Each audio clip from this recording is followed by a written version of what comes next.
안녕하세요. 윤희서점입니다. 오늘 읽을 책은 여우가 잠든 숲입니다. 넬레 노이하우스 지음, 북루드 출판사에서 펴낸 책입니다. 구독과 좋아요는 영상 제작에 큰 힘이 됩니다.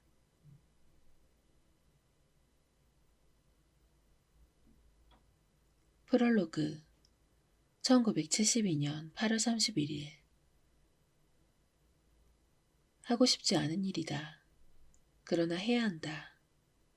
선택의 여지가 없다. 그가 내 모든 걸 파멸시키게 놔둘 수는 없다. 가만두면 정말 나는 파멸하고 말 것이다. 그것도 뭐잖아. 그는 내게 말한 것을 누군가에게도 말할 것이다. 어쩌면 경찰에 말할지도 모른다. 경찰은 여전히 곳곳에서 러시아 아이의 행방을 찾고 있고 온 마을 사람들에게 꼬치꼬치 묻고 다닌다. 내가 믿은 것처럼 사람들도 그의 말을 믿을 것이다. 곧 소문이 퍼지고 온 마을이 알게 되겠지. 그들은 충격을 받은 것처럼 행동하면서 나를 동정할 것이다. 하지만 등 뒤에서는 내가 그렇게 순진한 인간인 줄 몰랐다며 비웃겠지. 그들이 떠들어대는 소리가 벌써 들리는 듯하다. 내가 어딘가에 나타나면 작당이라도 한 듯 바로 입을 다물어버리는 장면도 생생히 떠오른다. 그런 일이 일어나기 전에 행동해야 한다. 무조건. 밤새 머리가 깨지도록 고민했다. 이제 한 가지 계획이 섰다. 모두가 나를 조금 어리숙하게 여기는 건 차라리 잘된 일이다. 누구도 내가 그런 일을 하리라고는 생각하지 못할 것이다. 설마 나 같은 인간이 하고 말이다. 조금 돌아가는 길이지만 나는 가수밭을 지나간다. 누군가를 만나더라도 사과를 몇 개 주우려고 했다고 둘러대면 된다. 해는 창백한 원반처럼 하늘에 떠 있다. 걷는 동안 양쪽 허벅지가 끈적끈적 마찰을 일으킨다. 그만큼 몹시 덥다.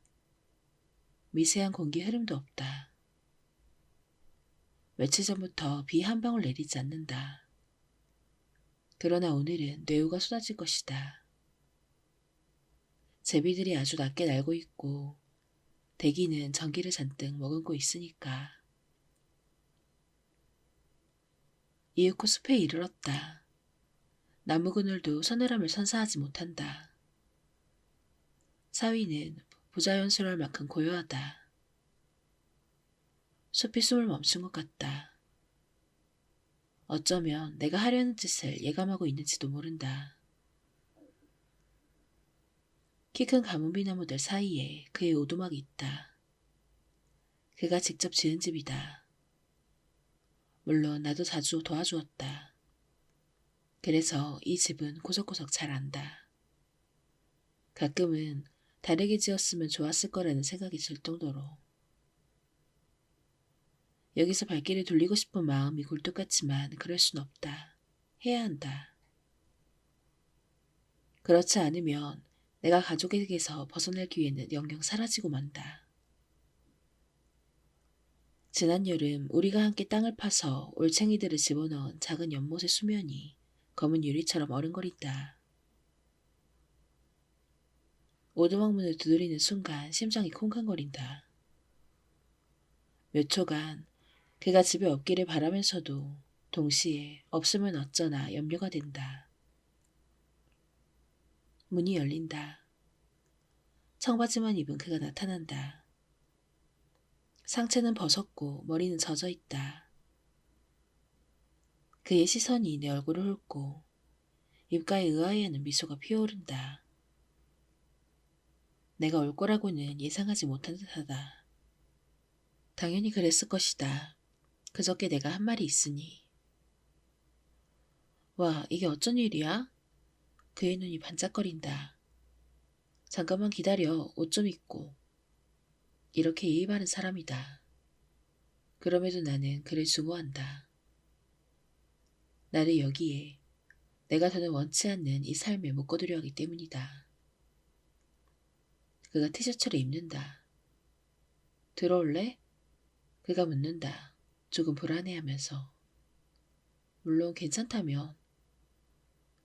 나는 달아나고 싶은데도 얇게 웃는다. 속이 메스꺼린다. 오두막은 하나의 공간으로 이루어져 있다. 그는 흩어진 옷가지를 주워 모아 의자에 휙 던져놓는다. 내 시선이 깨끗이 정돈된 침대 소파로 향한다. 좀 앉아. 그는 흥분한 듯하다. 내가 심사숙고 끝에 다시 자신에게 돌아왔다고 믿고 싶은 모양이다. 그 모든 일에도 불구하고. 뭐 좀 마실래? 콜라가 있는데. 아니 괜찮아. 오늘 무척 예뻐 보여. 그가 어색하게 말한다. 옷이 정말 잘 어울려. 고마워. 서둘러야 한다. 갑자기 아이들이 들이닥치면 곤란하다. 나는 그에게 바짝 다가간다. 바디워시와 샴푸 냄새가 난다. 눈을 감는다. 눈물이 나서다. 아, 다른 방법이 있다면. 미안해, 그런 말을 해서. 내가 중얼거린다. 나도 미안해, 협박조로 말해서. 그의 목소리가 내 귀 가까이에서 울린다. 하지만 그럴 수밖에 없었어. 어쨌든 그건. 그만해, 부탁이야. 좋은 뜻으로 한 말이라는 거 알아. 그럼에도 당신 때문에 내 행복이 무너지게 될 수는 없어. 나는 생각한다. 당신뿐 아니라 그 누구도 내 행복을 망칠 수는 없다고. 이건 내 인생 처음으로 생긴 기회란 말이야. 그의 숨결이 내 얼굴에 스친다. 나는 그의 뺨과 목도리를 어루만진다. 그의 모든 것이 너무 친숙하다. 네가 떠나. 내 머릿속의 목소리가 외친다. 이 사람을 그냥 놔두고 네가 떠나라고. 나는 울지 않으려 이를 악문다. 그는 악이라고는 조금도 없다. 얼마나 보고 싶었는지 몰라. 내 머릿결에 닿은 그의 입술이 한없이 부드럽다. 지금이야. 나는 생각한다. 신이시여 저를 용서해 주셔서. 그는 자신에게 일어난 일을 이해하지 못한다. 그저 믿을 수 없다는 듯이 나를 바라볼 뿐이다. 이어 모든 것이 끝났다. 5분 뒤 나는 따뜻한 공기를 들어 마신다. 하르츠 산과 여름, 전나무 향기까지.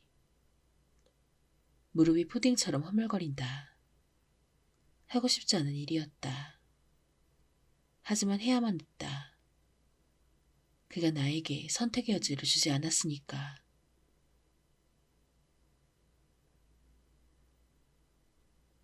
2014년 10월 7일 화요일. 태워줘서 고맙습니다. 뭘 그거 가지고. 남자는 무심하게 고개를 끄덕이더니 다시 차량 행렬에 끼어들려고 깜빡이를 켰다. 그러고는 사이드미러를 보면서 말했다. 잘 가쇼. 안녕히 가세요. 그는 발밑에 둔 배낭을 끄집어 내리고는 차문을 닫았다. 화물차 운전사가 차를 멈춘 것은 정말 행운이었다. 퀴니슈타인에서 벨타르까지는 상당히 멀었고 그는 어둠이 내리기 전에 캠핑카에 들어가려고 했다. 프랑크푸르트에서 힌터타우누스로 출퇴근하는 사람 중에서 히치하이커를 태우는 운전자는 거의 없었다. 더욱이 브랑아처럼 보이는 장발이라면 두말할 필요도 없다. 그의 아버지도 절대 하지 않을 일이다. 화물차가 차량 행렬에 다시 끼어드는 게 보였다. 그는 길가에 잠시 서 있다가 길을 건넜다. 여기서부터 1.5km만 더 가면 숲친구 캠핑장이었다. 거기가 목적지였다. 소년원에서 삭달을 보내는 동안 매일 밤 이 숲을 꿈꾸었다. 하늘로 치솟은 나무, 촉촉한 흙에서 나는 점토 냄새, 어스름한 빛과 바스락거리는 소리. 그는 기억이 닿는 시절부터 이 숲을 사랑했다. 누나는 늘 숲을 무서워했지만 그는 나뭇가지들이 자신의 머리 위를 촘촘하게 덮은 이 숲이 좋았다. 아니, 이 숲에 들어와야 안전하다는 느낌을 받았다. 어쩌면 그는 숲 관리인이 되어야 할지 모른다. 아니면 대학 입학 자격 시험을 볼 때까지 숲 노동자로 일해야 할지도. 대학 시험을 준비할 생각이 있었던 것이다. 자갈 깔린 도로 왼편으로 낚시클럽 소유의 낚시터가 몇 개 나타났다. 전나무와 가뭄비 나무들 사이로 벌써 가위부시로 물든 화렵수가 띄엄띄엄 눈에 띄었다. 자동차 한 대가 다가오자 그는 우람한 노도맘 나무 뒤로 몸을 숨겼다. 아무에게도 들켜선 안 되었다. 시간이 지나면서 그는 남의 눈에 띄지 않는 법을 배웠다. 마침내 숲속 넓은 풀밭에 이르렀을 때 날은 벌써 어둑어둑해졌다. 그는 유원지 식당 앞을 지나가지 않으려고 건목들 사이로 길을 약간 돌았고 이어 캠핑장을 둘러싼 넋은 철조망 울타리를 따라 내려가다가 울타리를 넘었다. 그러고는 한 나무 아래 앉아 기다렸다. 거기서는 숲 가장자리 풀밭을 중심으로 크게 오늘그리며 주차되어 있는 캠핑카들이 잘 보였다. 대부분 몇 년 전부터 운행되지 않은 것들이었다. 캠핑카 소유주들은 여름이나 주말에 이곳 캠핑장을 이용했다. 물론 오래전부터 사용된 적이 없는 캠핑카도 덜어 있었다. 그는 그런 캠핑카 중 한 곳에서 마약 금단 현상을 극복할 때까지 며칠간 지내볼 생각이었다. 오늘로 마약을 끊는지 나흘째였다. 원래 처음 나흘간이 가장 힘들다. 그건 그도 잘 알고 있었다. 이번이 처음이 아니었기 때문이다. 소년원에 있을 때 이미 그런 경험을 했고 소년원에서 나온 지 일주일도 채 안 돼 다시 마약에 취해버렸다. 이번에는 정말 제대로 해내고 싶었다. 자신의 삶을 옥죄는 그 물건에 대한 종속성을 이번에는 딱 끊고 싶었다. 그것도 영원히. 그러겠다고 니키에게 약속까지 했다. 몇 주 뒤 태어날 자신의 아기에게도. 사내아이라고 했다. 니키는 초음파 사진을 보여주면서 약을 완전히 끊기 전까지는 다시 올 필요가 없다고 했다. 이 말을 하면서 울었고 그도 울었다. 그 순간 그는 반드시 해내겠다고 무지개 마음먹었다. 아들에게 좋은 아버지가 되고 싶었다. 오로지 팔뚝에 마약 주사를 꽂을 생각밖에 없는 아들이 부끄러워할 마약 중독자는 되고 싶지 않았다. 게다가 무엇보다 자신의 아버지보다는 더 나은 아버지가 되고 싶었다. 끔찍하게 짝이 없던 지난 사흘은 보키나임의 텅 빈 집에서 보냈다. 그는 끙끙 앓으며 고통스럽게 바닥을 뒹굴었다. 육신과 정신을 장악해온 역겨운 독냄새가 식은땀에서 배어났다. 온 방 안에서 그 냄새가 진동했고 거기다 토사물과 오줌 냄새까지 더해졌다. 어쩌면 그에게 필요한 것이 바로 그것이었는지 모른다. 자신이 최악의 인간 쓰레기라는 감정 말이다. 그는 식당 옆 살림집에 불이 꺼질 때까지 밤늦도록 기다렸다. 맞은편 풀밭에서는 캠핑카 하나에만 불이 켜져 있고 나머지는 모두 어두웠다. 그는 행렬의 맨끝 캠핑카를 택했다. 캠핑카를 에워싼 베란다의 나무 계단이 부식되어 삐걱거렸다. 문에 걸린 자물쇠는 아이들 장난이었다. 그는 1분도 걸리지 않아 자물쇠를 땄다. 안에서는 퀴퀴한 냄새가 났지만 상관없었다. 라이터를 켜고 캠핑카 안을 비추어 보았다. 놀랄 만큼 넓었다. 인테리어는 캐캐 묵은 50년대 스타일이었다. 이불과 베개가 놓인 침대가 있었고 화장실도 눈에 띄었다. 반갑게도 주방 싱크대 위에 6개들이 광천수가 여러 쌓여 있었고 벽 찬장에는 라비올리 통조림과 참치 통조림, 과일 통조림도 있었다. 문이 열린 채 전원이 꺼진 냉장고 안에는 맥주도 6캔 있었다.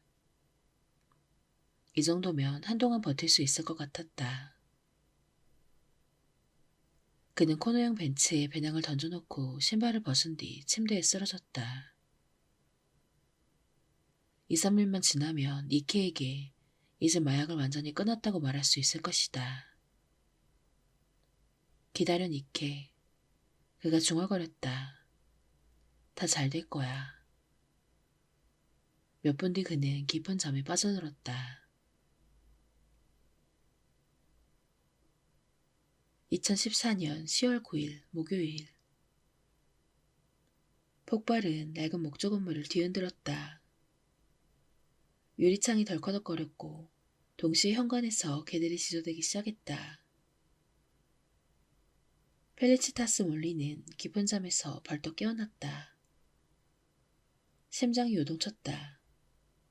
처음에는 여긴가 어딘지 알지 못했다. 바람에 벌룩해진 커튼 사이로 불그스름한 불빛이 쏟아져 들어왔다. 그녀는 몽롱한 상태로 텔레비전 아래 DVD 플레이어의 디지털 시계를 보았다. 새벽 2시 24분. 그제야 비로소 여기가 프리디스 오프의 편안하고 쾌적한 자기 집이 아니라 여동생 집이라는 걸 알아차렸다. 가장 가까운 인가도 수킬로미터 떨어진 곳에 있는 숲 한가운데의 외딴 집이었다. 손을 뻗었다. 익숙한 몸 대신 소파 팔걸이가 만져졌다. 9개월하고 2주 3일이 지났지만 그녀는 여전히 잠에서 깰 때마다 두 번째 남편도 자신의 삶에서 사라졌다는, 그것도 더없이 비열한 모습으로 사라졌다는 사실을 깨닫곤 했다. 정확히 말해 그는 그냥 사라진 것이 아니라 그녀의 재산을 탕진하고 그녀에게 막대한 빚만 떠넘긴 채 말도 없이 떠났다. 그 인간한테 속은 걸 생각하며 분통이 터졌다. 그러다 보니 25년 동안 함께 산 첫 남편이 더 자주 생각났다. 그녀가 두 번째 남편의 더없이 매력적인 몸과 선량한 눈에 눈이 멀었을 때 떠나간 남자였다. 이 순간까지도 그 사이 대체 자신에게 무슨 일이 있었는지 도저히 이해할 수 없었다. 그녀의 삶에서 이제 남은 것은 없다. 마땅한 거처가 없어 마누와 옌스가 사는 이곳으로 온 것도 그 때문이었다. 자기만의 고유한 삶을 간직한 것처럼 보이는 이 낡고 누추한 나무집으로. 대포들은 삐걱거렸고 벽난로 안에서는 바람이 거세게 울부짖었으며 벽에서는 작은 발을 가진 동물이 조고 총총거리며 지나가는 소리가 들리는 듯했다. 특히 밤이 끔찍한 집이었다. 펠리치타스는 폭발과 이상한 불빛 따위는 무시해버리고 이불을 뒤집어 쓴 채 계속 잠을 청하고 싶었다. 그런데 개들이 정신이 나간 것처럼 짖어댔다. 에이, 저것들이 왜 저래? 펠리치타스는 힘들게 몸을 일으키다가 도로 쓰러졌다. 지난밤에도 카우치에서 잠든 모양이었다. 머릿속이 왱왱 울리고 방이 빙글빙글 돌았다. 입안은 바싹 말랐고 혀도 까슬까슬했다. 노른펠도 와인 한 병과 위스키를 5잔이나 마셔댔으니. 그러나 어제 저녁에는 술 기운에 의지하지 않으면 너무 불안해서 죽을 것 같았다. 그녀는 간신히 일어나 발을 질질 끌며 창가로 갔다. 커튼을 젖히자 건너편 캠핑장 위로 어지럽게 퍼져있는 불빛이 어렴풋이 보였다. 그녀는 콘택트 렌즈를 끼지 않으며 맹인이나 다름이 없었다. 복도 선반에 옌스의 쌍안경이 있었다. 제부가 여름에 비키니 차림의 아가씨들을 몰래 훔쳐볼 때 사용하는 것이다. 펠리치타스는 더듬더듬 현관 쪽으로 움직였다. 개들은 더 이상 짖지 않았지만 현관문 앞에 웅크린 채 으르렁거리고 있었다. 갑자기 환한 빗줄기가 벽을 휙 스치고 지나갔다. 이어 엔진 소리가 들렸다. 펠리치타스는 겁에 질려 일순 몸이 굳어버렸다. 그러나 자동차는 그대로 지나갔고 그녀는 다시 긴장을 풀었다. 그녀의 목숨을 노리는 강도가 아니라 이 늦은 시각에 숲을 배회하는 사람인 것 같았다. 어쩌면 한적한 장소를 찾는 연인일지도. 거실로 돌아온 그녀는 좀처럼 쌍안경의 초점을 조절하지 못했다. 손이 너무 떨렸다. 그러다 마침내 저 뒤편 캠핑카들이 있는 넓은 풀밭이 불타오르는 것을 보았다. 불길은 격렬했다. 소방대에 알리는 것 말고는 달리 방법이 없었다. 그런데 여기 숲에서는 휴대전화가 터지지 않았고 유선전화는 앞쪽에 만우 사무실에 있었다. 그녀가 몸을 돌리는 순간 캠핑장에서 처음보다 더 격렬한 두 번째 폭발이 일었다. 눈부실 정도로 환한 하염이 어두운 밤하늘로 솟구쳤고 집안의 모든 창문이 덜커덕거리면서 개들이 다시 짖기 시작했다. 펠리치타스는 커다란 오렌지색 불꽃 앞에 한 인간이 서 있는 것을 몇 초간 뚜렷이 보았다. 득달같이 현관으로 달려가는 동안 공포로 목구멍이 조여들고 온몸이 바들바들 떨렸다. 세상에나. 캠핑카에 불을 지른 인간이 저기 바깥에 서 있지 않은가? 그녀는 불을 켤 엄두가 나지 않았다. 신문에서 방화범에 관한 기사를 읽은 것이 어제였다. 몇 개월 전부터 이 일대를 돌아다니며 50번 넘게 불을 지른 미친놈이 있다는 것이다. 개들은 현관문에서 미친듯이 짖어댔다. 배우와 루키는 오스트레일리언 캐들로그였다. 붉은 빛이 도는 회색 털에 환하고 또릿또릿한 눈과 새하얀 이빨을 가진 용맹스러운 개였다. 이 두 녀석을 집 밖으로 내보내야 할까? 여동생이라면 어떻게 했을까? 만우는 그녀보다 항상 좀 더 현실적이고 용감했다. 아마 범인을 잡으려고 곧장 캠핑장으로 달려갔을지도 모른다. 빌어먹을. 이런 일이 왜 하필 지금 일어나는 거냐고. 만우가 6주의 일정으로 오스트레일리아로 떠나는 바람에 지금 집에는 그녀밖에 없었다.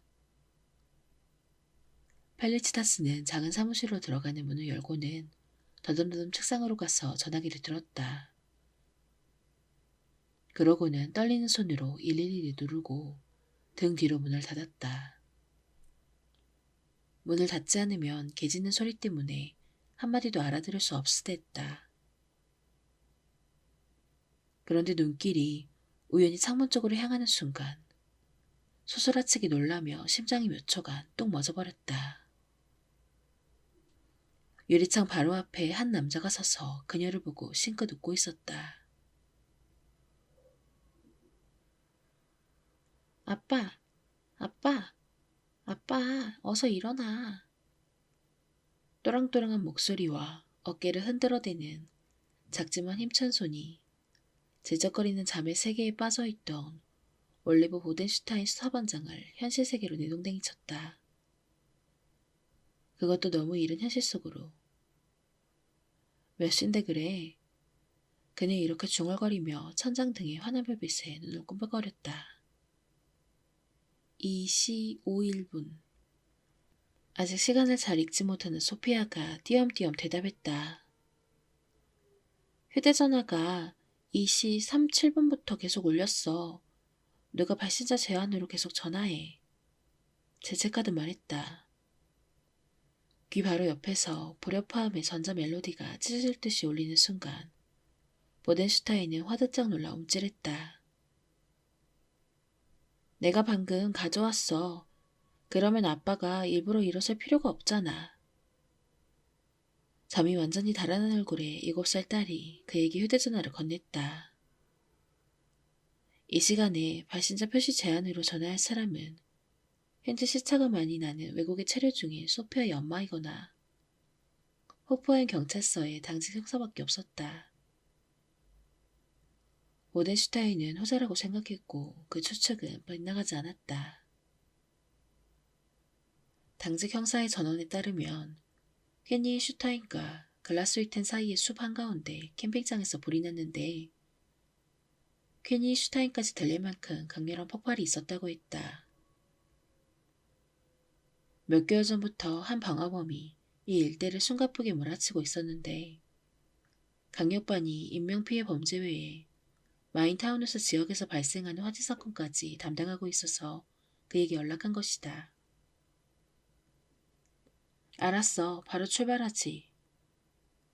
오덴슈타인은 전화를 끊고 깊은 한숨을 내쉬며 눈을 감았다. 캠핑장이 250m만 서쪽에 있었어도 호우타우누스 지역 담당에게 연락이 갔을 것이다. 재수가 없었다. 오늘은 소피아가 집에 있는 날인데도 대기 근무였다. 항상 개인 사정에 맞춰 근무 계획표를 짤 수 없는 노릇이었다. 어린 딸이 거의 붙박이로 그의 집을 사게 된 뒤로는 특히 그랬다. 예외가 어느 정도 규칙이 되어버렸다. 나가야 돼? 소피아가 물었다. 아무래도. 같이 가도 돼? 좋은 질문이다. 이 한밤중에 7살이를 혼자 둘 수는 없었다. 학교 친구의 부모를 깨워 소피아를 맡기기에는 너무 이른 시간이었다. 그렇다고 자신의 부모 집으로 데려다 놓기엔 너무 멀었고 대문을 두드린다고 부모님이 그 소리를 들을 수 있을지도 의문이었다. 농장 살림집에는 아직 초인종이 없었기 때문이다. 사람이 죽었어? 소피아의 목소리는 보덴슈타인의 전처인 제 엄마와 똑같았다. 그는 30년 전 자살 현장에서 만난 여자였다. 나도 몰라. 그가 하품을 하며 대답했다. 아마 그냥 불만 난 걸 거야. 아쉽다. 소피아가 침대 발치로 펄쩍 뛰어 올라갔다. 죽은 사람을 꼭 보고 싶었는데. 뭐? 보덴슈타인은 눈을 뜨고 일어나 막내딸을 훑어보았다. 소피아는 책상 다리를 하고 앉아 생각에 잠긴 표정으로 새까만 머리카락 한 올을 손가락에 끼워 돌리고 있었다.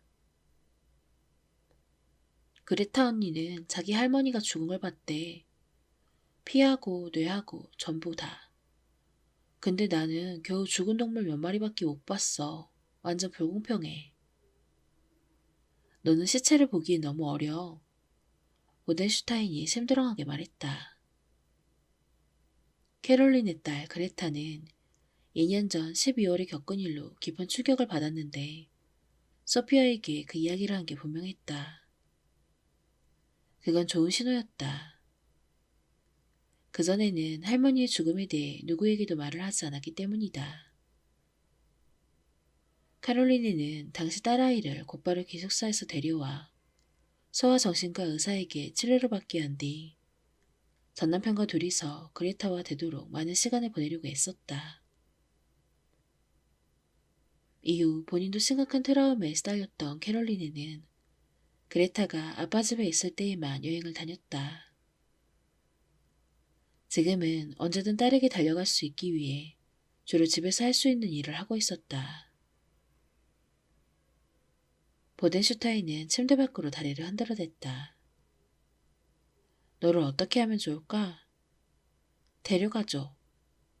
소피아는 단숨에 침대에서 뛰어내렸다. 눈동자가 반짝거렸다. 아빠, 제발, 제발, 제발, 제발. 지금은 새벽 3시야. 그는 소피아에게 상기시켰다. 넌 내일 학교에 가야 해. 원래는 좀 더 자야 한단 말이야. 다 잤어, 정말이야. 졸리면 내일 학교 갔다 와서 낮잠 자면 돼. 제발 아빠. 그로써도 어차피 소피아를 데려가는 것 말고는 다른 방법이 없었다. 전처 코지마도 가끔 급히 어디 가야 할 일이 생기면 딸아이를 몇 시간 집에 혼자 두기는 했지만 밤에는 아니었다. 그럼 옷 입어. 학교 가방도 챙기고. 야호! 소피아가 펄쩍펄쩍 뛰더니 소사같이 침실을 나갔다. 보덴슈타인은 고개를 흔들며 딸의 뒷모습을 보다가 옷장을 열어 따뜻한 스웨터를 꺼냈다.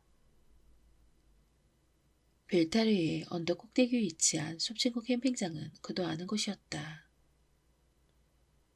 숲은 원래 도심보다 기온이 몇 도 낮을 뿐 아니라 10월 중순에 타우누스 산은 새벽이면 꽤 추울 것이다. 거리는 쥐죽은 듯이 고요했고 모든 집은 캄캄했다. 가로등만이 집들과 아직 건조한 아스팔트 위로 희미한 오렌지색 불빛을 던지고 있었다. 보덴슈타인은 타우누스의 작은 마을 웨퍼츠하인을 양분하는 로베르트 코우 거리로 방향을 틀었다. 꼭두새벽이었다. 거리 아래쪽은 좁고 고불고불한 골목길이 있는 고시가지였고 위쪽은 지난 40년 동안 가파른 언덕 방향으로 계속 시축 건물이 생겨나는 신시가지였다. 보덴슈타인은 과거 결핵 요양원이었던 마보의 산 건물에서 오른쪽 깜빡이를 켜고 퀘니슈타인 방향으로 핸들을 돌렸다. 신문 배달부들에게도 아직 너무 이른 시각이었다. 지금 길에서 얼쩡거리는 사람이 있다면 당연히 그 자체로 수상쩍을 수밖에 없었다. 범죄는 70%가 밤에 일어난다.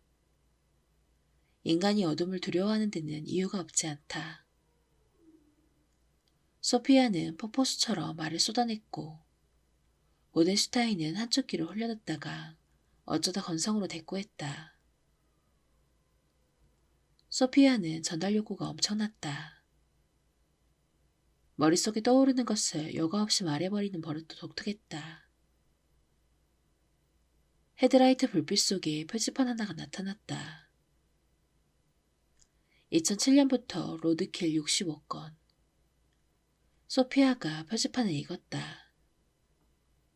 2주 전에는 63이었는데 항상 자동으로 바뀌는 거야, 아빠? 주유소처럼? 아니, 살림 감독관이 그때그때 숫자를 바꿀 거야. 잠시 조용해졌다. 아빠, 근데 로드킬이 뭐야? 로드킬이라고 있는 거야. 오덴슈타인이 싱긋 웃었다. 노루나 멧돼지가 자동차에 부딪혀 죽는 걸 로드킬이라고 해. 아, 그렇구나. 몇 킬로미터를 달리자 오른편으로 숲이 모습을 드러냈다. 한 대형 은행 원소원의 높은 담장도 보였다. 그 뒤로 퀘니슈타인에서 계곡 아래쪽까지 불빛이 뻗어 있었고 그 불빛 위로 환히 밝혀진 성에 자네가 위험있게 서 있었다. 아빠, 저기서 누가 총으로 자살한 거 알아? 어디서? KTC 펜션에서 할아버지한테 들었어. 아주 오래전에 있었던 일이래. 음. 보덴슈타인은 한마디 신음만 내뱉었다. 적당한 기회에 아버지에게 그런 말은 하지 말라고 당부해야겠다고 마음먹었다. 소피아가 에어른처럼 조숙한 면이 있지만 자살에 관한 이야기는 소피아처럼 병적인 상상력을 가진 7살짜리 아이에게는 결코 적합하지 않았다. 숲 주차장은 왼쪽으로 가야 했다. 몇 년 전 페라리에서 발견된 시체 때문에 간 적이 있었다. 호프하임 강력반 수사반장으로 한 10년 일하다 보면 일반인들처럼 이 일대를 아무 생각 없이 지나다니는 것은 불가능했다.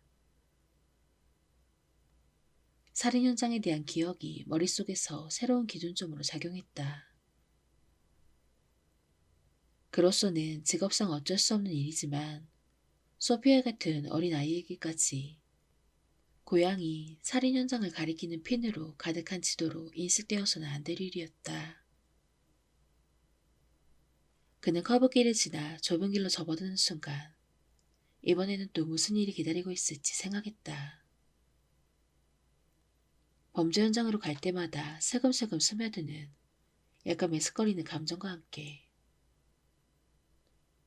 소방대원들은 불난 캠핑카 안에 누군가 있을지 모른다고 걱정했지만 소피아에게는 당연히 아무 말도 하지 않았다. 불타 죽은 시체는 말할 수 없이 처참하다. 보덴슈타인이 개인적으로 꼽는 최악의 시체 리스트에서도 최상위권에 속했다. 장시간 물속에 있었거나 따뜻한 온도에 며칠 방치되어 인간의 원래 모습을 상실한 시체들과 같은 급이었다. 미궁 속을 헤매는 이번 연쇄 방화는 지금껏 사람이 살지 않는 펜션과 헛간, 쓰레기통, 건축 창고에서만 발생했다. 그래서 인명피해는 단 한 차례도 없었다. 그렇다면 오늘 밤에는 그 사실이 달라질까? 8번 국도 교차로의 신호등은 전면등으로 바뀌어 황색불만 깜빡이고 있었다. 출근용 차량들은 빨라야 2시간 뒤에나 나올 것이다. 그때가 되면 퀘니슈타인 회전교차로에서부터 프랑크푸르트 방향으로 차량 행렬이 끝없이 이어질 것이다. 모덴슈타인은 왼쪽 림부르크 방향으로 차를 틀면서 내친 캠핑카만 불에 타길 바랐다. 그러면 화재 감식반에 사건을 넘기면 그만이었다. 꼬불꼬불한 길이 이어졌다. 저 앞쪽에 경사차의 파란색 불빛이 보였다. 경사차는 벨타르의 언덕으로 올라가는 숲길에 세워져 있었다. 퀸이 슈타인 파출소 소속의 경관이 그를 알아보고 고개를 끄덕이며 통과시켰다. 보덴슈타인은 자갈길을 따라 숲을 지나갔다. 공터에 이르기도 전에 탄 냄새가 진동했다. 나무들 사이에 걸려있던 연기가 환기구를 통해 자동차 안으로 스며들었다. 가뭄비 나무 사이로 불빛이 보였다. 주차장에는 차량 여러 대가 서 있었고 구급차는 뒷문을 열어놓은 채 대기하고 있었다. 보덴슈타인은 순찰차와 쟁록색 제프 사이에 차를 세운 뒤 벌써 안전벨트를 풀고 있는 소피아에게 몸을 돌렸다. 아빤 여기서 일해야 해. 그동안 너는 차 안에서 얌전히 있으면 좋겠어. 오케이? 말도 안 돼. 왜 그래야 돼? 소피아가 입을 쌀쭉거렸다. 아빠가 그랬으면 좋겠으니까. 히터를 틀어놓고 갈게. 순찰차에 있는 경찰한테 너를 지켜봐달라고 부탁할 거야. 난 불난 거 보고 싶어, 아빠. 제발. 안 돼. 그럼 여기서 뭐 하라고? 소피아가 눈을 흘겼다. 심심해 죽을 것 같은데? 이러기로 약속했잖아. 아이팟 있으니까 음악이나 들어. 쓸데없는 짓 안 하고 여기 가만히 앉아있겠다고 약속할 수 있지? 목이 마르면 어떡해? 화장실에 가고 싶으면? 보덴슈타인의 인내심은 점점 바닥을 보이고 있었다. 그럼 경찰관 아저씨한테 얘기해. 근처에서 너를 지켜보고 있을 거야. 하지만 절대 밖으로 나와 혼자 돌아다녀선 안 돼. 믿어도 되지? 소피아는 아빠의 목소리에서 엄한 낌새를 알아차렸다. 알았어. 소피아는 아빠의 시선을 피했다. 보넨슈타인은 찜찜했다.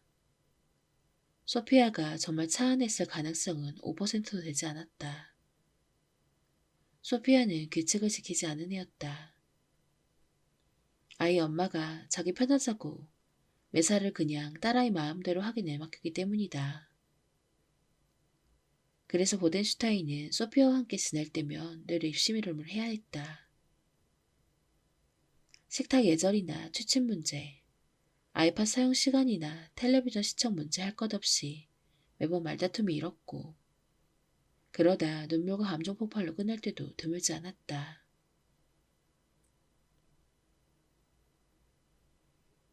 유원지 식당과 그 옆에 살림집은 누군가 다가오는 것을 꺼리듯 컴컴했다. 야외 맥주오리 테이블들도 모두 치워져 있었다. 아무리 술을 좋아하는 사람이라도 10월에 여기 타우누스 산의 야외 맥주오를 찾지는 않을 것이다. 보덴슈타인은 차 트렁크를 열어 장화를 꺼냈다. 신발이 소방호스의 물과 젠창으로 뒤범벅되는 걸 원치 않았다. 그는 재킷kit을 세우고 주위를 둘러보았다. 진도색 지프차의 전면 유리 안쪽 흡착기에 해센산림공원 산림보호라고 적힌 표지판이 붙어 있었다. 차 안에는 개 한 마리가 앉아 있었는데 개의 입김 때문에 유리창에 김이 서려 있었다. 36대의 캠핑카가 주차된 넓은 공터 아래쪽은 아수라장이었다. 소방차 여러 대가 곳곳에 어지럽게 주차되어 있었다. 풀바디엔 짙은 연기가 자욱했고 헤드라이트 불빛은 시뻘건 불빛과 뒤섞여서 선홍빛을 띄었으며 소방대원들은 마치 시꺼먼 실루엣처럼 불길 앞에서 움직이고 있었다. 보덴슈타인은 점점 불안해지는 마음으로 분주한 움직임을 지켜보았다. 화재는 여전히 진압되지 않았고 불길은 가무비나무 먹구를 옮겨부터 횃불처럼 타올랐다. 지난 몇 주간 비가 오지 않아 숲은 무척 건조했다. 단순 차량 화재가 산불로 확대될 위험이 컸다. 가뭄이나무 한 그루가 주변 모든 소음을 압도할 만큼 크게 쩍 소리를 내며 부러지더니 불꽃이 비처럼 쏟아졌다. 일련의 모든 광경이 피터르 뷰리어를 게으름처럼 무시무시했다. 보덴슈타인은 눈을 찌르는 매캐한 연기 때문에 눈물이 났다. 플라스틱과 벤진까지 불타면서 마치 주유소가 타는 듯한 냄새가 났다. 캠핑장 진입로에서 여러 사람이 불난 쪽을 건너다보고 있었다. 소방대원이 녹색 재킷을 입은 한 남자와 이야기를 나누고 있었다. 보덴슈타인과 유치원 때부터 친구인 산림감독관 벨란테 카프타이나였다. 그 소방대원이 보덴슈타인을 알아보고 다가왔다. 서로 잘 아는 사이였다.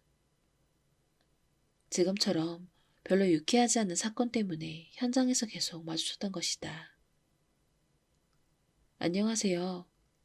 보덴슈타인이 인사했다. 안녕하세요, 반장님. 퀘니슈타인 소방대장 양 크바스니오크가 대답했다. 어떻게 된 일이랍니까?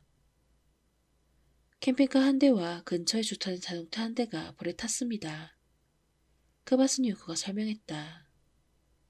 인근 나무에도 불이 좀 옮겨 붙었고요. 또 그 연쇄 방화범인가요? 지금까지는 케이크아인과 리더바흐에서만 활동하는 것으로 알고 있었는데 크바스니오크는 입술을 동그랗게 내밀며 잠시 생각에 잠겼다. 아직은 확실히 말할 수 있는 게 많지 않습니다만 어쨌든 여기선 인화물질을 사용한 게 분명해 보입니다. 불이 나면서 부탄가스통이 몇 개 폭발했고 그와 함께 불길이 거세게 일어 열기가 극도록 증폭된 것 같습니다. 인명피해는요? 차 때문에 인명피해 우려를 하고 있지만 아직 캠핑카로 접근할 수가 없습니다. 신고는 누가 했습니까? 여기 식당 임차인의 언니가요. 소방대장이 경찰 2명에게 계속 뭐라고 이야기하는 여자를 고갯짓으로 가리켰다. 폭발 소리에 잠이 깨서 불이 난 걸 보고 바로 전화했답니다. 소방대장의 무전기가 지직지직거렸다. 가봐야겠네요. 그는 양해를 구하고 안전모를 썼다. 그럼 이따 봅시다. 또 다른 소방차 2대가 파란색 등을 깜빡거리며 숲으로 접근하더니 주차장을 지나 풀밭으로 향했다. 보덴슈타인은 경찰에게 소피아를 좀 지켜봐달라고 부탁하고는 화재 신고를 한 여자에게로 다가갔다. 40대 말에서 50대 중반쯤으로 보이는 여자는 거식증이 걸린 것처럼 앙상했다. 얼굴은 쇠약한 빛이 역력했고 입술은 얇았으며 파마머리는 엉클어져 있었다. 머리 뿌리 쪽에서는 금발이 몇 센티 자라 있었다. 충혈된 눈은 두꺼운 안경알 때문에 부자연스럽게 커 보였다. 그녀가 입을 열어 자신을 펠리치타스 몰린이라고 소개하는 순간 보덴슈타인은 숨을 멈출 수밖에 없었다. 이렇게 지독한 술 냄새는 처음이었다. 술을 마셨습니까? 그가 물었다. 아, 예, 마셨습니다. 그녀는 사실대로 말하더니 손으로 입을 가리고 발작적으로 키득거리며 웃었다. 여긴 정말 섬뜩할 만큼 무서운 곳이에요. 술을 마시지 않고는 잠이 안 오죠. 그 말은 원래 여기 살지 않으신다는 뜻이군요. 지금은 여기 살아요. 동생네 집에요. 동생 부부가 여기 식당에서 장사를 하거든요. 펠리치타스 몰린이 애매한 손짓으로 텅 빈 야외 맥주홀과 그 옆에 붙은 건물을 가리켰다. 2사람은 5년 만에 처음으로 휴가를 떠났고 그동안 내가 전부 관리하고 있어요. 프리랜서로 일하고 있어서 전혀 지장이 없거든요. 혹시 부인 말고 이곳에 장기간 거주하는 사람은 없나요? 없을 거예요. 여름 시즌이 끝나면 이리로 놀러 오는 사람이 거의 없거든요. 당시 상황을 아는 대로 말씀해 주시겠습니까? 보덴슈타인은 펠리치타스가 이렇게 술 취한 상태로 뭔가 도움이 될 만한 것을 보았을 리 없다고 생각했지만 그래도 모르는 일이었다. 자동차 소리를 들었어요. 그녀가 망설이듯 대답했다. 그리고 불이 났을 때 누군가를 본 것 같아요. 확실치는 않지만. 그녀의 시선이 재빨리 건너편 경찰 2명에게로 향했다. 저기 저 창문으로 어떤 남자가 나를 들여다봤어요. 그녀는 눈을 크게 뜨고 속삭였다. 그래요? 어디서요? 사무실 창문이요. 집 건너편 도로 방향이요. 소방대에 전화를 걸고 있었는데 어떤 남자가 창문으로 나를 보지 않겠어요? 너무 놀라 심장이 내려앉는 줄 알았어요. 펠리치타스가 손을 내밀었다. 보세요. 지금도 얼마나 떠는지. 남자가 어디로 가는지 봤습니까? 아니요. 그녀가 낮게 속삭였다. 그래서 더 무서웠어요. 경찰이 벌써 여길 수색했나요? 그 남자 얘긴 아직 아무한테도 안 했어요. 보덴슈타인은 경찰관 1명에게 집 뒤편에 발자국이 있는지 살펴보라고 부탁했다. 이 부지 소유자는 누구죠? 그는 경찰관이 떠나자 펠리치타스에게 물었다. 햇은 숲친구 동호회인 걸로 알고 있어요. 캠핑카는 모두 동호회 회원들 거고요. 건너편 나무 막사에는 가끔 등산객들이 묵고 가는 방들이 있어요. 캠핑 시즌이 끝나는 9월 말부터는 식당도 문을 닫아요. 볼턴 캠핑카가 누구 건지는 아십니까? 아니요, 몰라요. 그녀가 어깨를 으스겠다. 어딘가에 동호회 전화번호가 있을 거예요. 필요하면 찾아드릴게요. 그러면 감사하죠. 두 경찰관 중 젊은 경찰이 다가왔다. 반장님, 따님이 화장실이 급하고 목이 말라 죽겠다는 말을 전해달라네요. 그가 빙긋 웃으며 말했다. 고마워요. 내가 처리하겠소. 보덴슈타인은 차념한 듯 고개를 끄덕이더니 몸을 돌려 소피아에게 손짓을 했다. 소피아는 기다렸다는 듯 문을 획 열고 나왔다. 현장으로 출동하면서 딸을 데려오셨어요? 펠리치타스는 마뜩잔 타는 듯 입술을 내밀었다. 그것도 이런 시간에? 나라고 그러고 싶었겠습니까? 보덴슈타인은 차갑게 대꾸했다. 7살짜리 애를 집에 혼자 두고 올 수는 없죠. 66일만 지나며 8살이야. 소피아가 힘주어 말했다. 보통은 아빠가 일하는데 따라가지 못해요. 시체나 그런 것 때문에. 하지만 지금은 엄마가 러시아에 있어요. 엄마의 새. 화장실은 어디 있죠? 보덴슈타인은 딸아이가 처음 본 여자에게 가정사를 시시콜콜 열어놓기 전에 얼른 말을 끊었다. 건너편 식당이요. 펠리치타스는 글썽거리는 눈으로 그를 바라보았다. 비난하는 것일까, 동정하는 것일까? 아니면 그냥 남의 불행한 가정사 얘기를 듣는 걸 좋아하는 사람일까? 보덴슈타인은 벌써부터 다음과 같은 신문기사 제목이 떠오르면서 얼굴이 빨개졌다. 야심한 시각에 7살짜리 딸을 범죄 현장에 데려갈 수밖에 없었던 수사반장. 가자 소피아. 그가 짧게 말했다. 제가 화장실에 데려다 줄게요. 펠리치타스가 싹싹하게 제안했다. 그리고 반장님이 여기 일을 마칠 때까지 제가 집에 데리고 있을게요. 아니 여기보다 따뜻하니까요. 보덴슈타인은 어린 딸을 술 취한 낯선 여자에게 맡기고 싶은 생각은 초도 없었다. 그보다는 차라리 빌란트에게 맡기는 것이 나을 것이다. 그와는 나중에 어차피 만나서 할 이야기도 있으니까. 아닙니다. 괜찮습니다. 그는 정중히 거절했다. 그러시든지. 그녀의 목소리에서 가시가 느껴졌다. 꼬마애를 여기 혼자 돌아다니게 놔두는 게 더 낫다고 생각하신다면 어쩔 수 없죠. 난 꼬마가 아니에요. 소피아가 항변했다. 혼자 돌아다니게 내버려두지도 않습니다.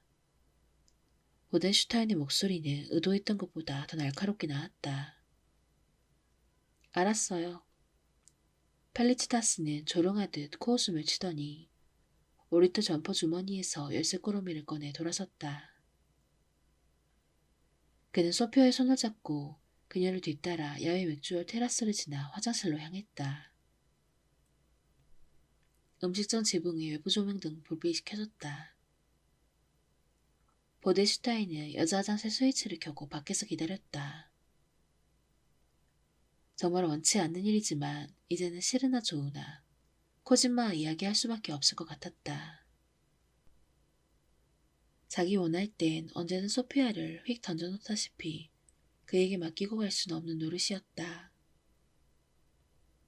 한동안은 아이를 분담해서 돌보는 일이 정말 순조로웠다. 그런데 작년에 자기 어머니가 유언을 바꿔 그에게, 그러니까 보덴슈타인에게 바트 험부르크의 집을 증여하기로 한 사실을 알고는 코지마가 더는 약속을 지키지 않았다. 반장님, 침입자의 흔적을 찾아보라고 보낸 경찰이 집 모퉁이를 돌아왔다. 염탐꾼을 체포했습니다. 경찰은 할로윈 호박등을 흉내내서 만든 사람 얼굴 같은 갓등을 내밀었다. 웃지 않으려고 애쓰는 표정이 역력했다. 이게 창문으로 부인을 들여다보았다는 그 남자 아닐까요? 보덴슈타인은 재미있다는 듯이 웃었다. 지금 사람 놀리시는 거예요? 펠리타스 몰리는 자존심이 상한 듯 했다. 사람을 물어보고 불쾌해요. 그녀는 획 돌아서서 집 쪽으로 비틀거리며 걸어갔다. 도와줘서 고맙습니다. 보덴슈타인이 그녀의 등에다 대고 소리쳤다. 나중에 몇 가지 더 물어보겠습니다. 그러시든가 말든가. 멀린 부인은 혼잣말처럼 중얼거리며 어둠 속으로 사라졌다. 호박등이었어요. 경찰이 키득거리며 자갈이 촘촘하게 박힌 콘크리트 바닥에 가등을 내려놓았다. 저렇게 술 냄새를 풍기는 것으로 보아 분명 잘못 봤을 겁니다. 동이틀 무렵에야 불길은 잡혔다. 풀바디로 아침 안개처럼 걸린 연기가 자줏빛대를 두른 하늘로 천천히 피어올랐다. 소방관들은 소방호스를 감았고 차량들이 하나둘 풀밭을 빠져나가기 시작했다. 바람막이 텐트를 쳐놓은 캠핑카는 검게 그을린 뼈대만 남았고 알루미늄 외피와 스티로폼 단열재, 목조 내벽은 모조리 불타버렸다. 방화수와 화재 열기로 주변 땅은 온통 진흙가재로 변했다. 고철덩어리가 된 그 옆에 자동차에선 타다 남은 연기가 새어나오고 있었다.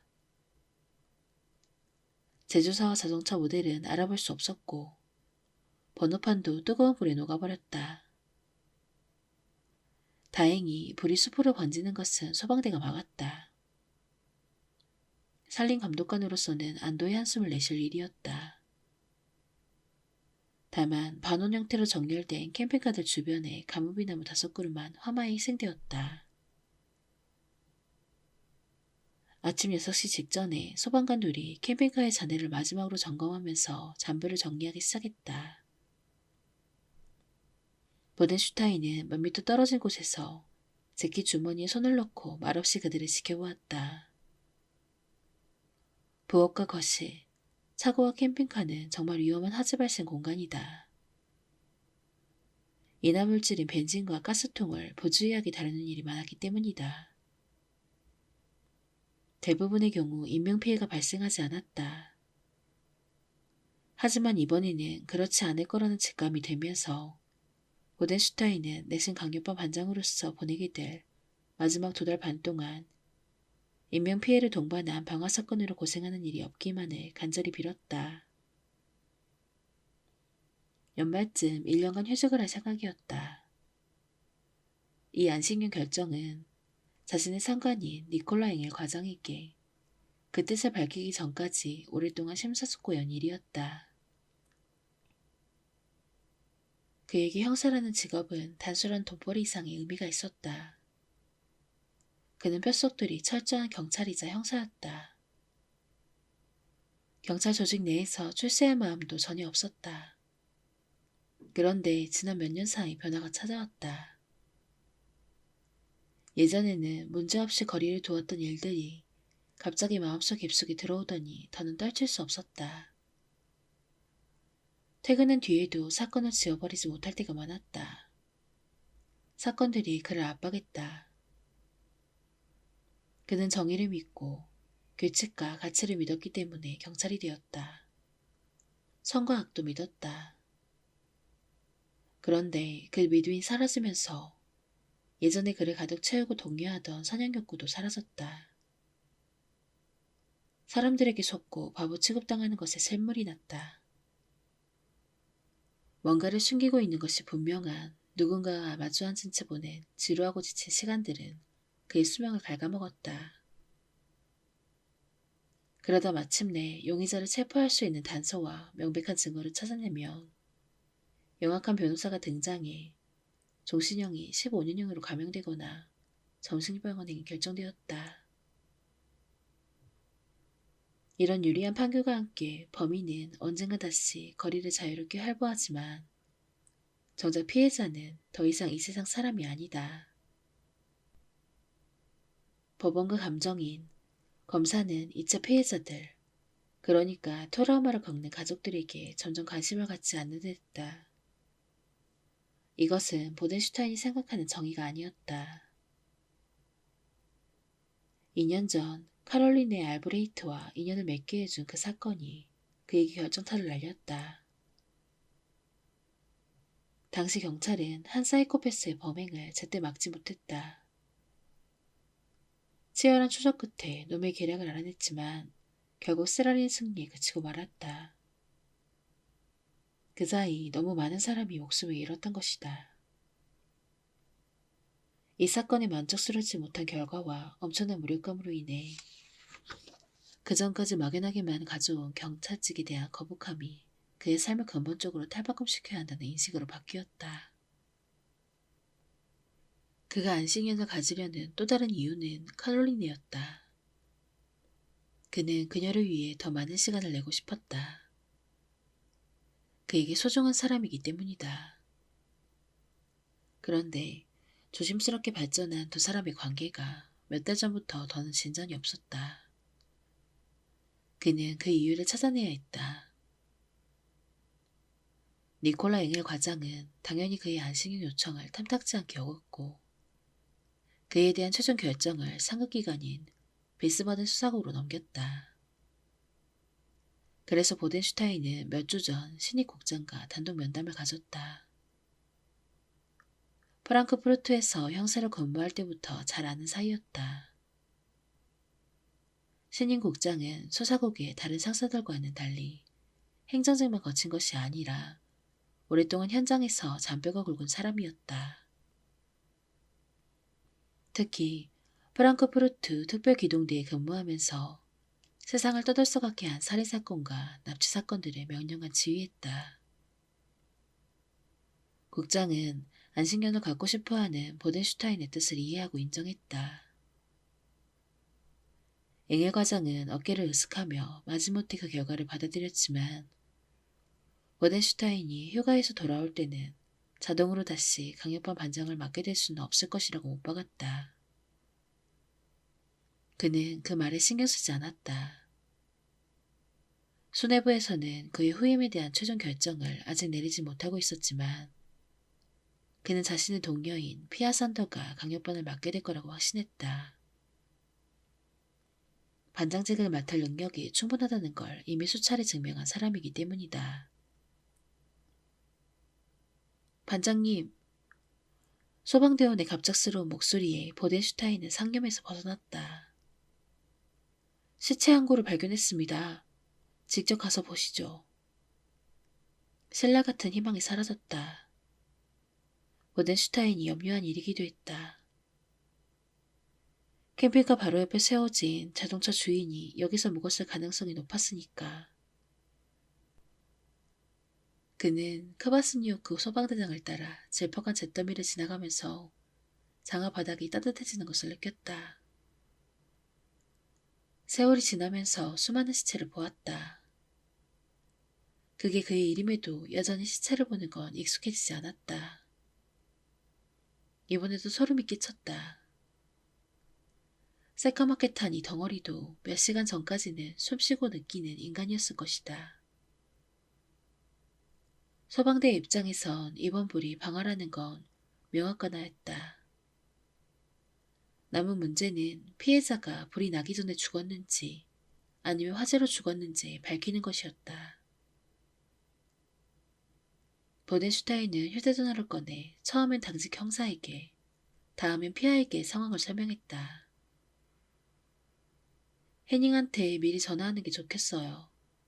피아가 즉시 대답했다. 나중에 투덜거리기 전에 현장으로 직접 가라고 해야죠. 현장 감식은 누가 하죠? 당직 형사가 연락했을 거야. 알았어요. 저도 곧 갈게요. 그녀가 전화를 끊었고 보덴슈타인은 휴대전화를 다시 넣었다. 보여드릴 게 있습니다. 보덴슈타인의 통화가 끝날 때까지 기다리고 있던 수방대장이 캠핑카 잔해를 원형으로 둘러친 공간으로 그를 안내하더니 잿더미 한가운데에 수처럼 검게 탄 반원형의 금성 조각을 몇 개 가르쳤다. 프로판 가스톤 조각입니다. 크바스니오크가 설명했다. 그렇군요. 보덴슈타인은 소방대장이 뭘 말하려는 건지 몰랐다. 자신은 캠핑을 즐기지 않지만 캠핑카에서 가스로 난방과 취사를 한다는 것 정도는 알고 있었다. 원칙적으로 프로판 가스통은 폭발하지 않습니다. 크바스니오크가 말을 이어갔다. 프로판 가스는 산소 없인 타지 않는데 이 가스통은 외부 온도가 올라가 내부 압력이 상승하면 압력 조절 밸브가 자동으로 열리게끔 설계되어 있습니다. 그러면 폭발하겠군요. 아닙니다. 가스는 그냥 연소됩니다. 일종의 화염 방사기처럼요. 가스가 노출되어 바로 불이 붙지 않아야 위험해지는 겁니다. 다시 말해 어떤 폐쇄 공간에 가스와 공기가 가득 차면 작은 불꽃 하나만으로 모든 게 폭발해버립니다. 보덴슈타인은 고개를 끄덕였다. 가스통들은 바람막이 텐트 주변에 놓여 있었을 겁니다. 소방대장이 말했다.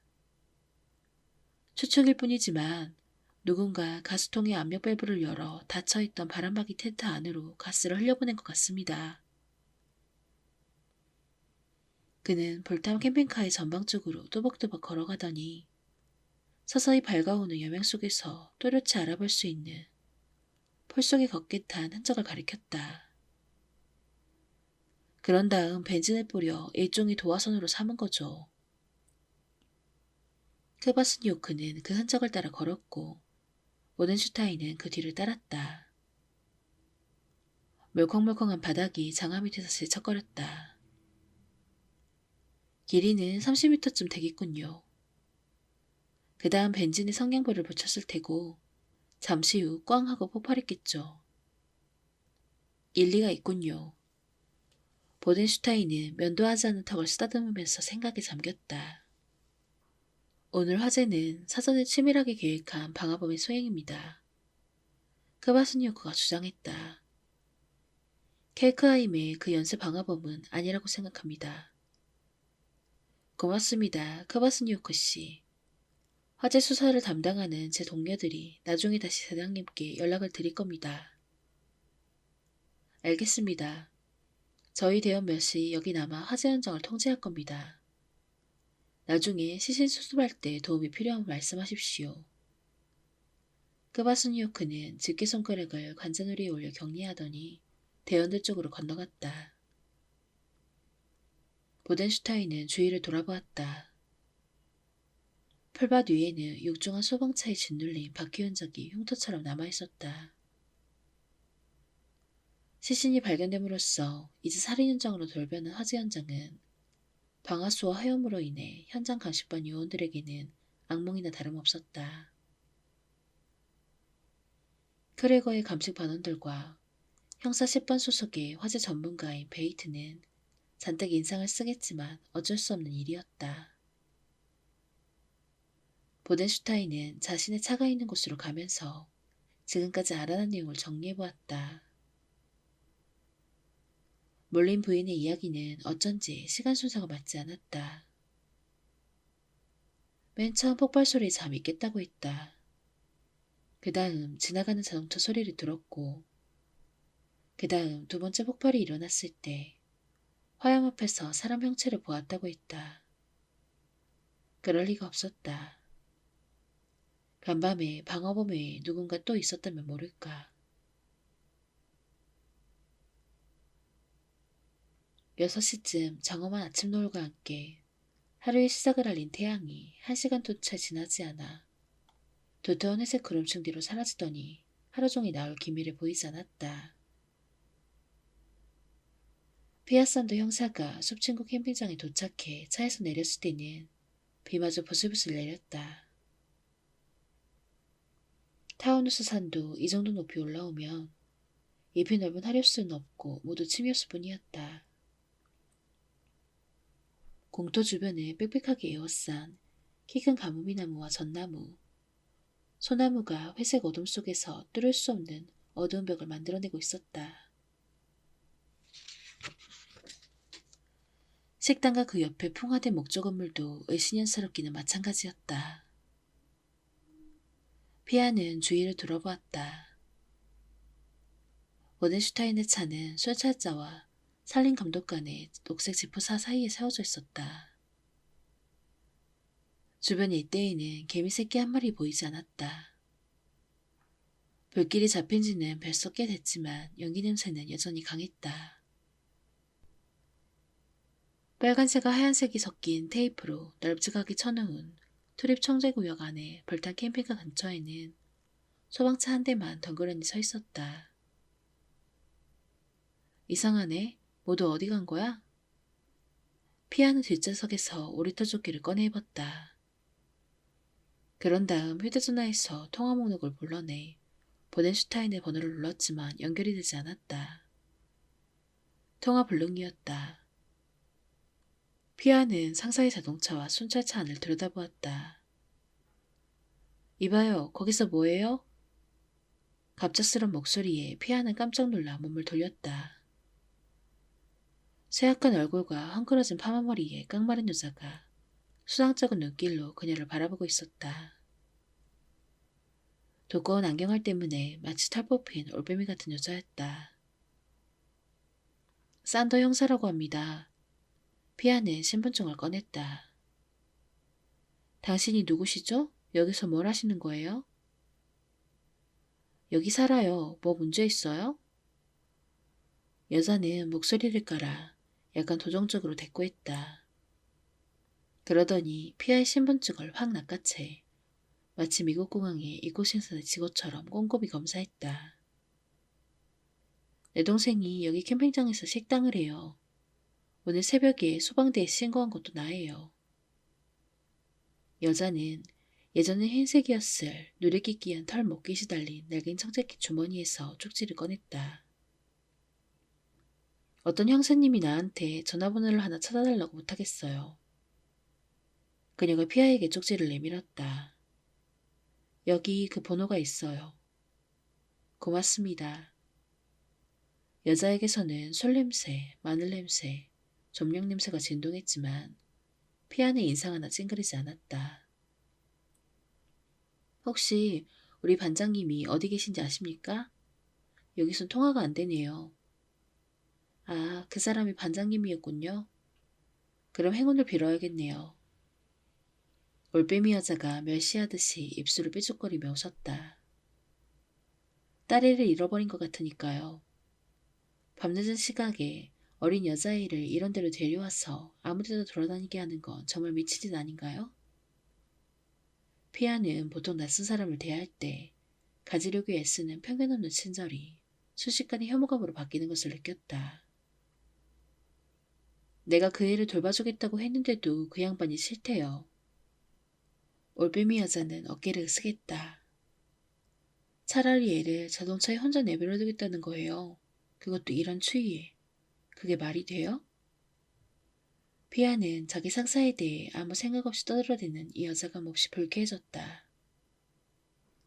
말이 알될 건 없다고 생각해요. 피아가 쌀쌀맞게 대꾸했다. 그러시겠죠. 올빼미의 목소리에 경멸이 담겨 있었다. 어차피 팔은 안으로 굽으니까. 순간 피아는 화를 터뜨렸다. 나라도 술통에 빠진 것처럼 술냄새가 진동하는 여자한테는 애를 맡기고 싶지 않았을 겁니다. 피아가 날카롭게 받아쳤다. 어떻게 그런 말을? 여자는 화가 나서 실눈을 뜨고 피아를 노려보았다. 당신이 나에 대해 뭘 안다고 그래요? 당신이 우리 반장님에 대해 아는 것만큼은 알겠죠. 피아가 싸늘하게 대꾸했다. 잘 알지도 못하면서 남의 일이라고 그렇게 함부로 말하면 안 되죠, 미시즈. 몰린이요. 펠리치다스 몰린. 그건 그렇고 난 여러 신문사에 글을 써요. 여자의 눈에 아기가 번뜩였다. 밤중에 어린 자식을 이런 수사 현장에 데려온 형사는 분명 기사거리가 되지 않겠어요? 쓰고 싶으면 신나게 쓰세요. 피아는 고개를 저었다. 단 명예의 손에 걸리지 않게 조심하셔야 할 겁니다. 올빼미 여자가 언론의 자유니 국민이 알 권리니 하는 말을 떠들어댔지만 피아는 들은 척도 안 하고 화재 현장으로 향했다. 그녀가 크리스토퍼와 함께 여기 산주토 식당에서 식사를 한 것은 벌써 몇 년 전의 일이었다. 그때는 이곳에 캠핑장이 있는지조차 몰랐다. 숲 공터에 캠핑카가 40대 남짓 세워져 있었는데 대부분 잿빛 대기 속에서 스산하고 황량해 보였다. 어떤 것은 비바람을 막으려고 빛바랜 천막을 씌워놓았고 어떤 것은 이끼와 지으류가 잔뜩 낀 나무 울타리에 둘러싸여 있었다. 전체적으로 주인에게 세심한 배려를 받고 있다는 인상을 풍기는 캠핑카는 하나도 없어 보였다. 검게 그을린 가문비나무 5그루가 잿더미에서 사람 손가락처럼 솟아있었다.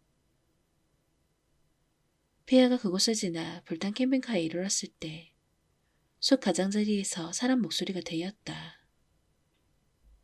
검목숲에서 소방관색과 정복 입은 경찰관 둘이 나왔고 그 뒤로 사냥꾼 같은 녹색 옷을 입은 남자와 보덴슈타인이 딸아이를 데리고 걸어오고 있었다.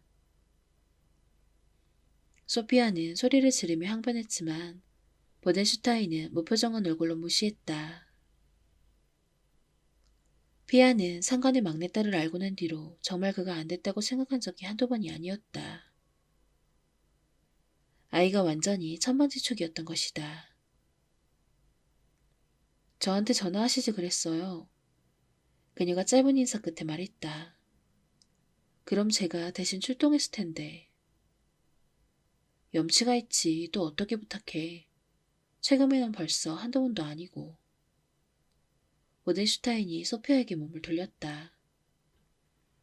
넌 이제 여기 근처에 있어. 알았지? 곧 학교에 데려다 줄 테니까. 하지만 난... 소피아가 목소리를 높이기 시작했다. 그만해. 오덴슈타인이 거치게 말을 잘랐다. 더 이상 한마디도 듣고 싶지 않아. 소피아가 화가 나서 발을 콩콩 구르더니 곧 울음을 터뜨렸다. 아빠가 조금 전에 뭐라고 그랬지? 보덴슈타인이 위협적으로 낮게 말했다. 너를 어디로 데려가는 건 이번이 마지막이야. 하지만 난 다쳤단 말이야. 아야. 아이는 칭얼대다가 젖은 풀밭에 주저앉아 울었다. 다리가 부러졌나 봐. 보덴슈타인은 딸의 연극을 무시하고 피아에게 타우누스 숲의 이 구역을 담당하는 산림감독관 빌란드 카프타이나를 소개했다. 그는 크고 말랐으며 각진 얼굴에 깊은 팔자주름이 새겨져 있었다. 검은 눈은 우수에 차 있었고 회색 머리는 정수리 부분이 비었다.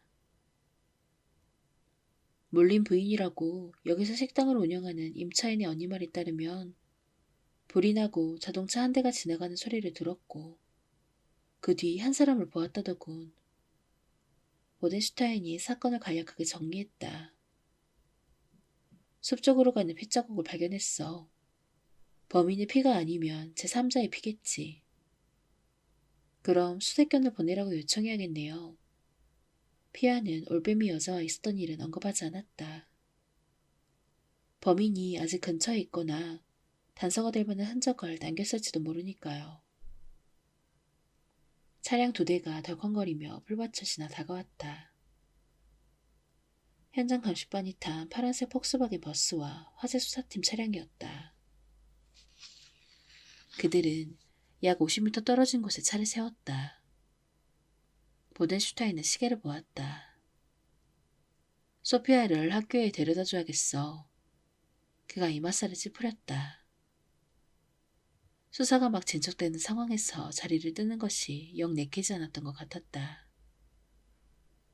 어서 가보세요. 피아가 대답했다. 여기 일은 제가 알아서 할 테니. 고마워. 보덴슈타인 한숨을 내쉬었다. 아무래도 조만간 뭔가 대책을 세워야겠어. 소피아를 어디 맡기는 게 그리 쉽지가 않네. 스트레스 받지 마세요. 여긴 제가 있잖아요. 피아는 상사의 집안 사정을 잘 알고 있었다.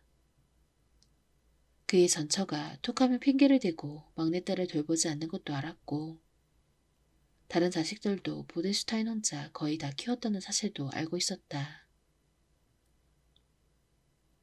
그의 아내 코지마는 다큐멘터리 필름을 찍는다고 멀리 외국에 나갈 때가 많았던 것이다. 피아 생각에는 보덴슈타인이 어릴 때 좋아하던 스위스 잉카 한 쟁과 관계가 틀어진 것도 무엇보다 소피아 탓이 컸다. 보덴슈타인의 새 반려자인 카롤린의 알브레이트가 이 까다로운 아이와 이의 불성실한 엄마를 얼만큼 견뎌낼 수 있을지는 두고 볼 일이었다. 제가 뭘 좀 도와드릴까요? 보덴슈타인이 딸을 데리고 주차장으로 떠나자 바셋 하운드처럼 생긴 살림 관독관이 피가에게 물었다. 혹시 캠핑카 주인들에 대해 알고 계신가요? 미안하지만 이름도 주소도 모릅니다. 빌란드 카프타이나는 안타까워했다. 임차인 부부한테서 들은 이런저런 별명 말고는 아는 게 없어요. 피아는 오리터 조끼 주머니에 손을 넣어 올빼미 여자가 건네준 쪽지를 만지작거렸다. 잠깐 실례하겠습니다. 곧 돌아올게요. 그녀는 살림 감독관에게 이렇게 말하고는 급히 보덴슈타인에게로 걸음을 옮겼다. 반장은 감식반에 크레거한테 잡혀 있었다. 피아는 호퍼햄 수사과에 크레거 감식반장과 현장 작업이 필요한 장비를 내리느라 바쁜 다른 동료들에게 인사를 건넸다. 뭐야 이거? 워털로 전투가 따로 없구먼. 진짜 어이가 없어서. 크리스티안 크레거가 투덜거렸다. 우리가 여기서 증거를 확보해야 한다는 걸 소방대가 한 번이라도 생각해봤는지 모르겠군. 이런 식의 불평은 보덴슈타인과 피아에겐 익숙한 일이었다. 완벽주의자인 크레거는 누군가 흔적을 파괴하거나 훼손하기 전에 감식반이 무조건 먼저 현장을 확보해야 한다고 생각하는 사람이었다.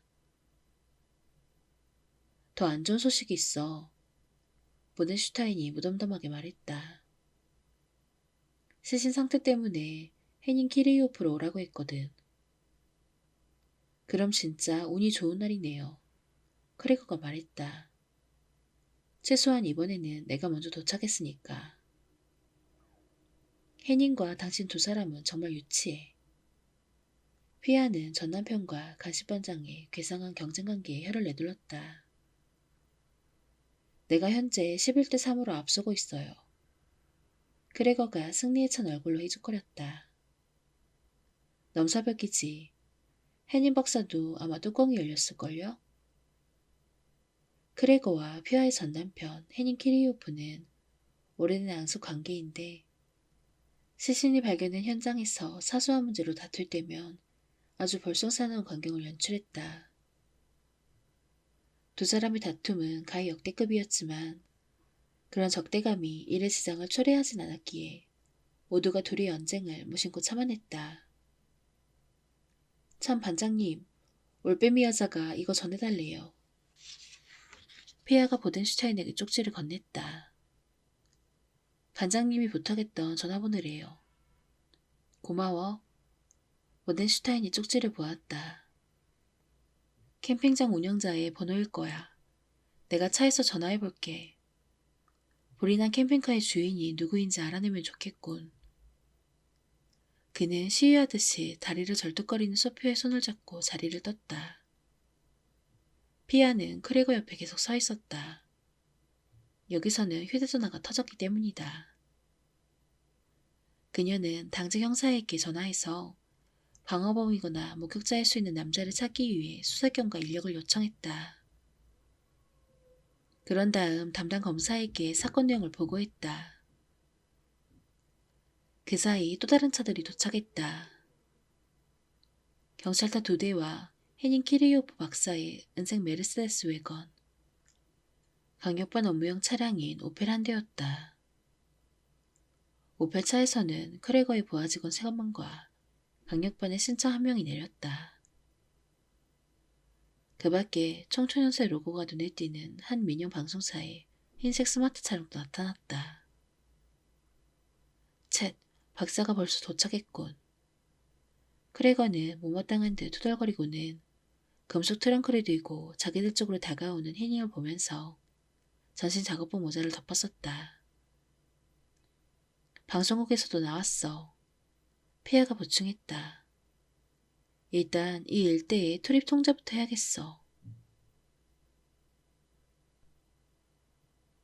펠리치타스는 너무 창피하고 화가 나서 흐느껴 울며 부엌 서랍을 획획 열어서 쳤다. 겨우 아침 8시였지만 레드와인이라도 한 잔 마셔야 살 것 같았다. 사람을 얕잡아 보던 그 금발머리 여자 형사가 문제였다. 물론 자신을 조롱하던 다른 경찰들 탓도 있었다.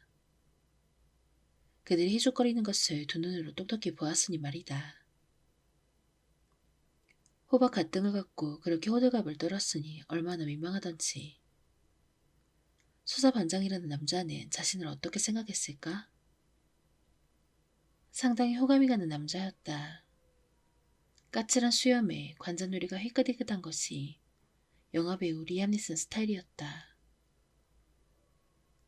펠리치타스는 동작을 멈추고 서늘한 유리창에 이마를 갖다 댔다. 매력적인 남자였다.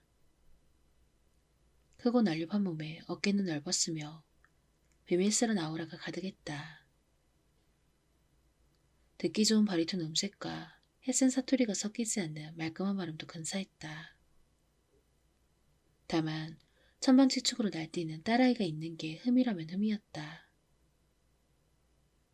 오직 범인들만 되쫓느라 결혼이 파경에 이른 것일까? 아니면 지루하게 지방경찰관 아래로 살아가는 여자 몰래 바람을 피웠을까? 어차피 상관없는 일이었다. 그는 그녀를 불쌍한 술주정뱅이 계집 정도로나 여길 테니까. 그녀는 창턱에서 떨어져 마누의 사무실로 단호하게 걸어들어가 책상에 앉았다. 그러고는 서랍을 샅샅이 뒤졌다. 그게 분명 어딘가에 있을 텐데. 마침내 벽장 맨 뒤쪽 구석에서 찾고자 하는 물건을 발견했다. 그녀는 조심스럽게 나무 상자를 꺼낸 뒤 흠집투성이 책상에 올려놓고 뚜껑을 열어서 쳤다.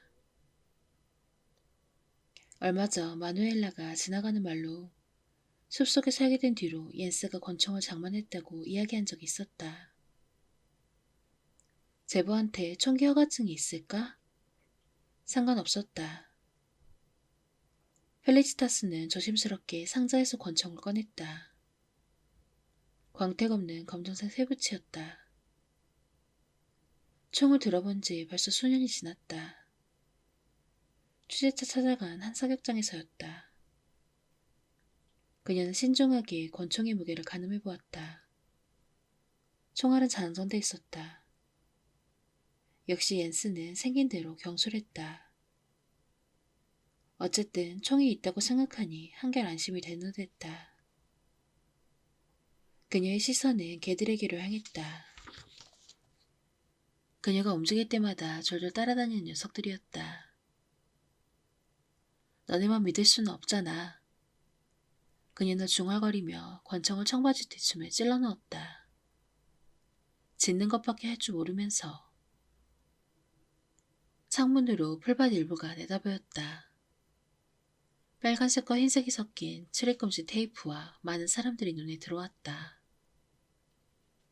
캠핑카 화재 이상의 끔찍한 일이 일어난 게 분명했다. 그녀는 마누의 책상에 앉아 노트북을 열고 메일을 확인했다. 4건의 기고문을 써서 몇몇 편집국에 보냈으니 이제는 서서히 답장이 하나쯤은 도착해야 했다. 없었다. 스팸 메일 몇 통뿐이었다. 전에는 날마다 받아서 그냥 아무렇지 않게 삭제하기도 했던 심사위원 모임과 축하연, 출간 기념회나 저자 낭독회 초대 메일조차 없었다. 시간이 갈수록 수신 메일 수는 점차 줄어들었다. 어제부터는 단 한 통도 없었다. 그냥 아무것도 없었다. 사람들에게 잊힌 것이다. 그녀의 이전 삶은 어디로 갔을까? 왜 더는 초대나 전화가 없을까? 그녀는 쾅 소리를 내며 노트북을 닫았다. 이 보잘것없고 한심한 숲속 오두막에서 대체 무엇을 하고 있단 말인가? 그녀는 동물을 좋아하지도 않았다. 숲도 싫었고 낡고 지저분한 이 집도 역겨웠다. 동생 집으로 숨어드는 것 외에 다른 선택이 없었다는 것 자체가 굴욕이었다.